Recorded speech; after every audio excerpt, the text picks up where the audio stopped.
हाँ, तो मैं जस्ट अभी ऐसे बैठा हुआ था, तो क्योंकि अभी मैंने बहुत सारे इंटरव्यू दिए हैं जो कि एक्सपीरियंस बेस्ड इंटरव्यू हैं।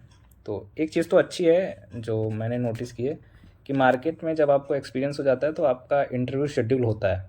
ये बात बिल्कुल एकदम सच है, इसमें कोई डाउट नहीं है। लेकिन फिर आपका एक स्टैंडर्ड इंटरव्यू होता है, तो वो उन लोगों को पता होगा जो मार्केट में इंटरव्यू दे रहे हैं एक्सपीरियंस बेस पर। क्योंकि एज अ फ्रेशर जब आप होते हैं तो आप दूसरी चीज़ें फेस करते हैं उस समय, तो सबसे बड़ा चैलेंज यही होता है कि आपका इंटरव्यू ही शेड्यूल नहीं होता है, जो कि मैंने फेस किया है और मेरे प्रीवियस वीडियो में आप देख भी सकते हैं। मैंने स्टार्ट किया था तो कितने चैलेंजेस आते थे।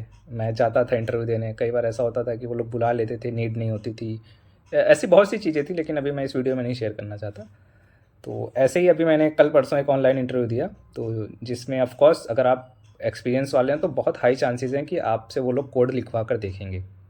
एज अ फ्रेशर आपके पास ये एडवांटेज होता है कि आपसे सिर्फ स्किल के बारे में पूछा जाता है वर्बली, और थोड़ा बहुत लॉजिक्स पूछा जाता है जो कि वर्बल ही होता है, इतना उसमें कोई कोड वाला कॉन्सेप्ट नहीं होता है।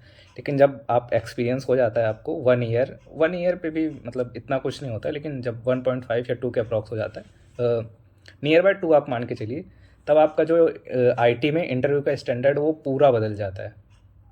क्योंकि अब जैसे मैं फेस कर रहा हूँ, मैं कई बार ऐसा होता है कि मैं चीज़ें वर्बली बता देता हूँ, और लेकिन जब बाद में वो लोग बोलते हैं कि नहीं आप इसका कोड लिखिए ऑन पेपर, पेन पेपर से कई बार लिखवा लेते हैं।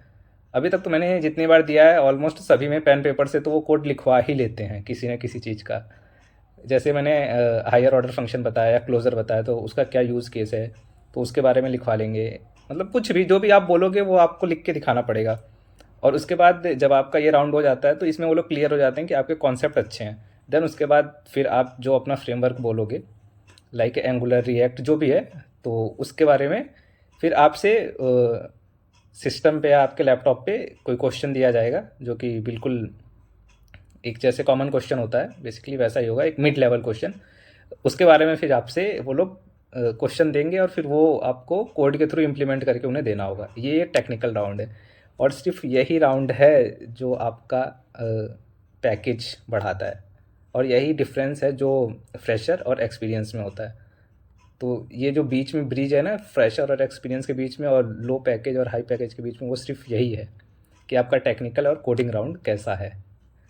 तो ये मैं काफ़ी दिन से देख रहा हूँ। अभी तो मैंने दे दिए काफ़ी, 3-4 इंटरव्यू दे दिए। जो मैं मतलब वॉक इन पे जब जाता हूँ तो तभी वो मैं वीडियोस डालता हूँ, लेकिन जब मैं जैसे ऑनलाइन हुआ कोई, तो उसमें पॉसिबल नहीं होता रिकॉर्ड करना, क्योंकि पता है उसमें सब कुछ ऑनलाइन रहता है। तो मैं कभी कोशिश भी नहीं करता, क्योंकि बेवजह सामने वाले को ऐसा लगे कि मैं चीट कर रहा हूँ, तो इसलिए मैं ट्राई नहीं करता रिकॉर्ड करने का।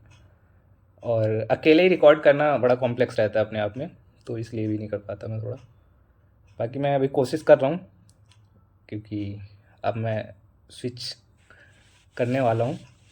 आई विश चीज़ें थोड़ी सी अच्छी हों मेरे लिए।